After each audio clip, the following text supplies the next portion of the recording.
Basketball. Basketball. A game played between two teams of five players in which goals are scored by throwing a ball through a native hoops fixed above each end of the court.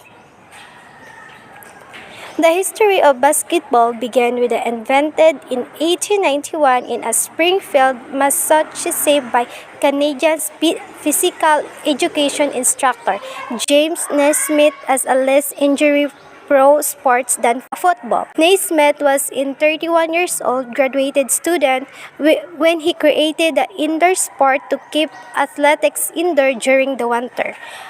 Basketball is a simple game. It doesn't require any equipment other than a hoop, a ball, and a flat court. Even two players can play and have fun with basketball. Basket.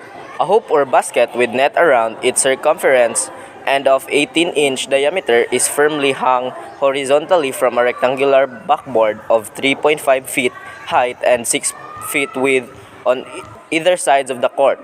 The rim of the hoop is 10 feet above the ground. The backboard in various international competitions is transparent for better visibility. Ball. Basketball is an orange-colored and rough-textured spherical ball with black contours, usually made of leather or composite tough materials. The ball is bounced continuously or dribbling, thrown through the air to the other players, passing, and towards the basketball is shooting.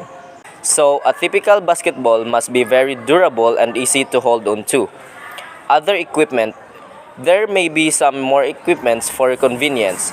Some international courts have a game clock that makes a beep at the end of the period. Some international courts have a game clock that makes a beep at the end of each period. Some also show the shot clock countdown. Sometimes the backboards have bordering lights that light up and indicate that a period is about to end. Free throw line. The free throw line is a rectangle in a team from court and used to line up players during the free throw. The standard of free throw line is 19 feet long by 12 feet wide. The player shooting the free throw stand by the top of the lane while other players stand in the marked spot along each side of the lane. On offense, players may not stand in the lane for more than 3 seconds unless they are making a move to the basketball which the ball. 3-point line. The 3-point line is a semicircle that surrounds the basket area on each team's side of the court. Players who stand behind the line and make a field goal are given 3 points instead of the standard 2 points for a regular field goal.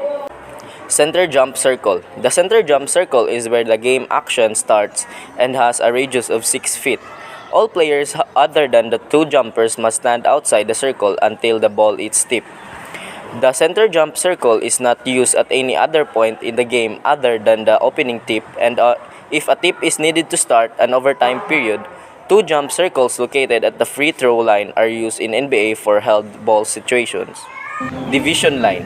The division line is a line running the width of the middle court that divides it into two equal sections. In high school and the college, a team has 10 seconds to get the ball across the division line, also known as the half-court line. In NBA, the time requirement is 8 seconds. Basket. The basket. One on each end of the floor is made up of a backboard and a ring that holds a net, which is designed to check the ball as it passes through the basket. The standard basketball backboard is 72 inches wide and is positioned 4 feet inside the baseline. The hoop or ring stands 10 feet of the floor and is 18 inches in diameter. Scoring. A line is a draw around the basket measuring 23 feet 9 inches away at the top of the key and 22 feet away from at the corner. Basketball is the front of this line are awarded 2 points and through behind the line are awarded free three throws worth 1 points are given for the fouls generate decisive contacts in an opponent. They are taken without any reference at the free throw line 15 feet away.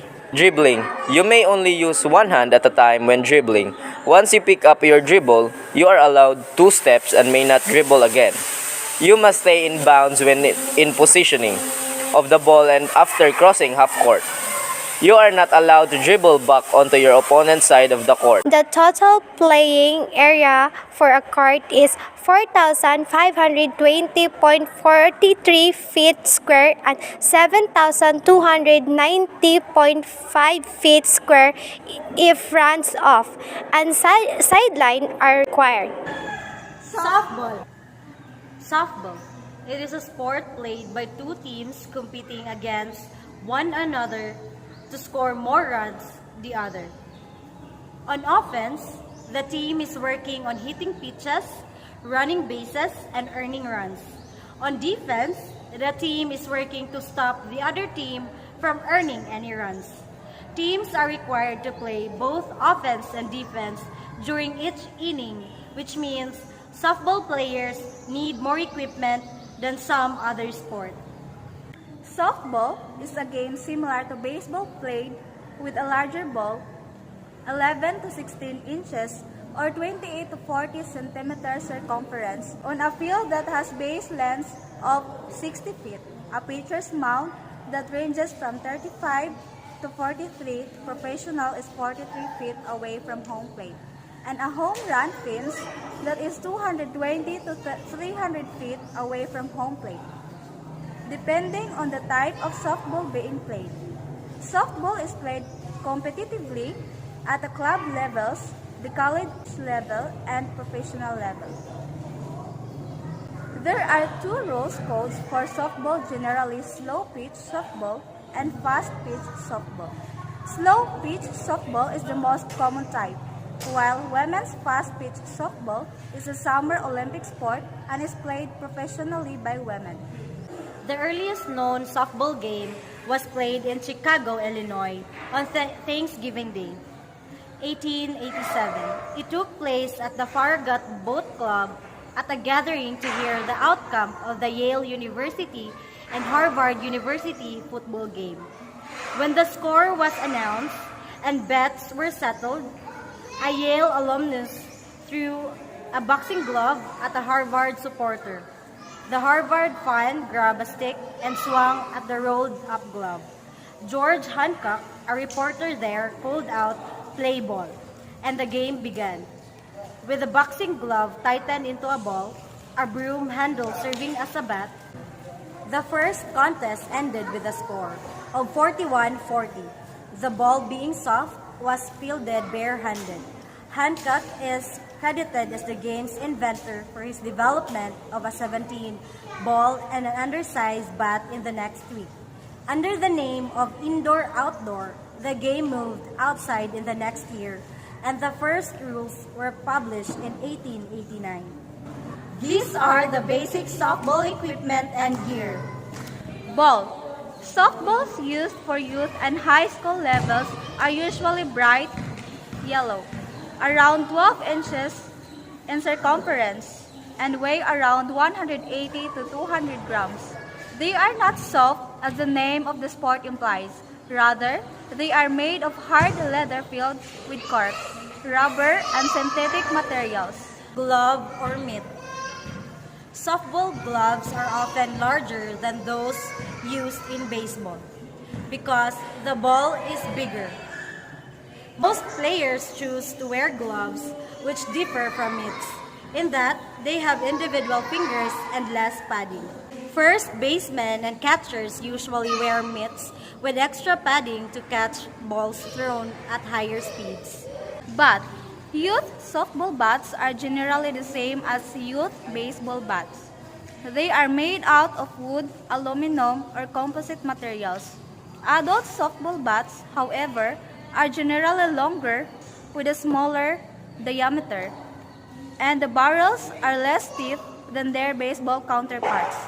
The NCAA, in an effort to limit the performance of aluminum and composite bats, limits the weight to length ratio of the bat. A bat must be as long in inches as it weighs in ounces, and the weight cannot be any more than 3 ounces less than the number of inches it is long. In appearance, softball bats have thinner, more tapered handles than baseball bats. Batting helmet. The most important piece of safety equipment in softball is the batting helmet. Constructed of rigid, durable plastic and foam, softball helmets help to distribute the forces of any ball that strikes the batter's head. Differences between baseball and softball helmets include optional wire face guards and ponytail channels for female athletes. Sliding shorts and sliders. Sliding shorts are padded upper thigh synthetic compression leggings that protect the athlete when sliding into a base. Sliders resemble shin guards and protect the shin and calf from injury when sliding. Catcher's equipment. Softball catchers must wear helmets with face guards and throat protectors, body protection, chest protectors, and shin guards that reach up above the knees. Failure to wear full body protection while catching can result in serious injuries. Softball helps develop teamwork, which is crucial skill if you want to be successful in life. Teamwork is a skill that applies both at the softball field and in the real world. Whether you're a boss or just an employee. The game helps you see how your actions affect other people. Volleyball. Volleyball is a game for two teams, usually of 6 players, in which a large ball is hit by hand over a high net. The aim being to score points by making the ball reach the ground on the opponent's side of the court. A long time ago, volleyball was called Mentionet because of its similarity to badminton. However, Alfred Helston later renamed it to volleyball because the objective of the game was to volley the ball back and forth over a net. Additionally, volleyball was invented in 1895 by William G. Morgan, physical director of the Young Men's Christian Association or YMCA in Holyoke, Massachusetts.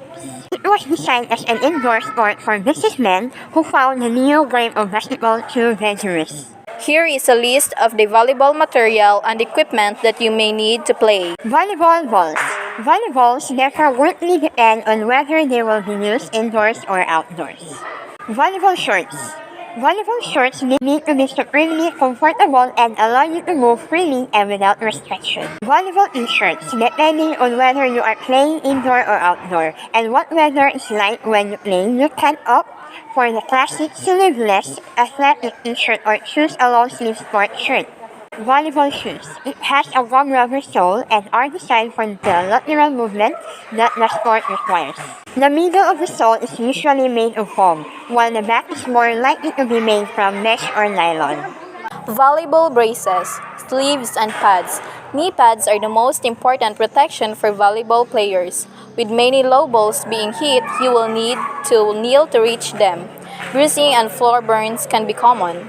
While elbow pads aren't as important a consideration as knee pads, many players will still use them for extra padding when making a dive to keep a volleyball in play. Arm sleeves are also sometimes worn for the same reason. Volleyball court. A volleyball court is 60 feet by 30 feet and is divided by a net that is placed over the center line. Volleyball net and poles.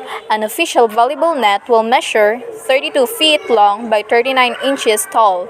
For men's volleyball, it will be suspended 8 feet off the ground, while for women, it will be 7 feet and 4 inches.